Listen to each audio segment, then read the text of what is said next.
ইতিমধ্যে ইডির মামলা থেকে জামিন পেয়েছে অনুব্রত মণ্ডল ও তার মেয়ে সুকন্যা মণ্ডল। প্রথমে সিবিআই এর করা মামলায় জামিন পেয়েছিলেন অনুব্রত। কেষ্ট জামিন পাওয়ায় খুশি অনুব্রত অনুগামীদের সহ অনুব্রতর গ্রামের মানুষেরা, খুশি অনুব্রতর পরিবারের সদস্যরাও। অনুব্রত মণ্ডলের গ্রামের বাড়ি নানুর বিধানসভার হাটসেরান্দি গ্রামে। ছোট থেকেই ওখানে থেকেই মানুষ হন অনুব্রত, আর সেই বাড়িতেই হয় একটি দুর্গাপুজো। বরাবরই দুর্গাপুজো বড় করে আসছেন অনুব্রত মণ্ডল।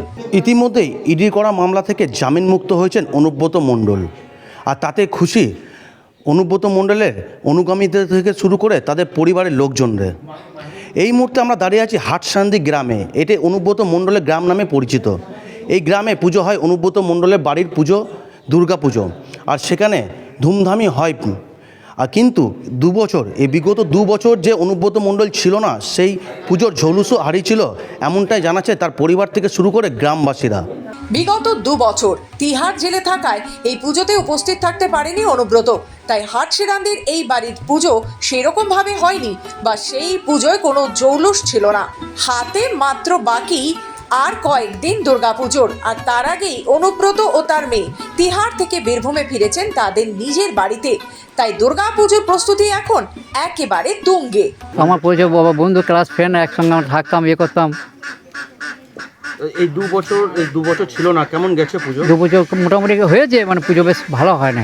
দাদা করতো, বুঝলে, দাদা যেমন অর্থ সেবা সেরকম করতো তো না। আগে তো মন্ত্রী থেকে নেতা সবাই আসতো, যেমন হ্যাঁ সে আসতো তো। এই 2 বছর এসেছিল না, ভালোই হবে এবারে লেপাতে। এই 2 বছর কেমন গেছিল? একটু দুঃখে গেছে, দুঃখ হয়েছিল, ছেলে নাই বাড়িতে, পুজো হচ্ছে, একটা সবারই একটা আমাদেরই ঘরের ছেলে তো সব। আপনি এই পরিবারের সদস্য? আপনার কে হয় অনুব্রত মণ্ডল? ভাসুরের ছেলে। ইতিমধ্যেই মন্দিরে পরিষ্কারের ও কাজ শুরু হয়ে গেছে। গ্রামবাসীরা জানাচ্ছেন অনুব্রত ফেরাতে খুবই খুশি তারা। অন্যদিকে পরিবারের লোকজন জানাচ্ছেন অনুব্রত না থাকায় 2 বছর সেরকম ভাবে পুজোই করতে পারেননি। এবছর ধুমধাম করে পুজো হবে, এমনটাই আশাবাদী পরিবারের সদস্যরা। আমাদের কাছে বলার মতো এখন ভাষা নেই। আমরা খুবই আনন্দিত যে আমাদের বাড়ির ছেলে যে দীর্ঘদিন ধরে বাড়ির বাইরে ছিল, এবার পুজোর সময় তাকে আমরা বাড়িতে আবার নতুনভাবে পাবো। এটা তো আমাদের কাছে খুবই আনন্দের, এবং পরিবারের সকলেই খুবই আনন্দিত।